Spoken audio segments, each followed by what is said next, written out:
सुप्रिया श्रीनेत ने एक आरोप लगाया, उन्होंने कहा कि अब की बार 400 पार होगा ही नहीं। अब सुप्रिया श्रीनेत जी भले वो प्रवक्ता राष्ट्रीय हों, जो मैदान छोड़कर खुद भाग गई हों, पिछली बार हमारे खिलाफ ही मात्र 73,000 वोट पाई हो, आज देश का मूल्यांकन वो करें, ये बड़ा हास्पद लगता है। और निश्चित तौर से मोदी जी ने कहा है और 400 पार करके हम दिखाएंगे। गोरखपुर में एम्स बना, महान उपलब्धि है, स्वास्थ्य सेवाएं उससे बेहतर हो रही हैं। सुप्रिया जी से कल मैंने जब सवाल किया कि गोरखपुर में एम्स बना, ये बड़ी उपलब्धि है, उन्होंने कहा उसमें ओपीडी पर इलाज हो रहा है क्या?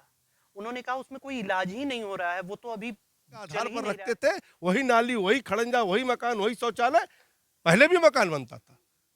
पिछले 4 से अब 14 के बीच में देखें, जब 26,000 मकान का मिलता था, 1200 शौचालय का मिलता था, उस समय बना कितना था?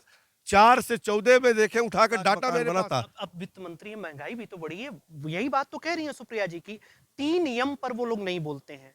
यम से महंगाई, यम से मणिपुर और यम से महिलाओं की सुरक्षा।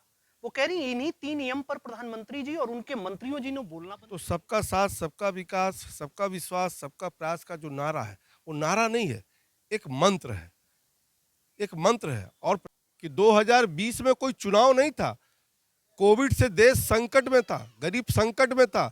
बहुत से गरीब इस देश में रहने वाले हैं जो रोज कमाते हैं, रोज अपने परिवार का पेट पालते हैं, और पूरे देश के गरीब कोई भूखे ना सोने पावे, उस समय उन्होंने मुफ्त में राशन देने का कार्य शुरू किया था। मुफ्त देने का नहीं, उनको सहयोग देने का कार्य किया था। आज उसको और आगे बढ़ाने का 5 साल का निर्णय मोदी जी ने लिया है।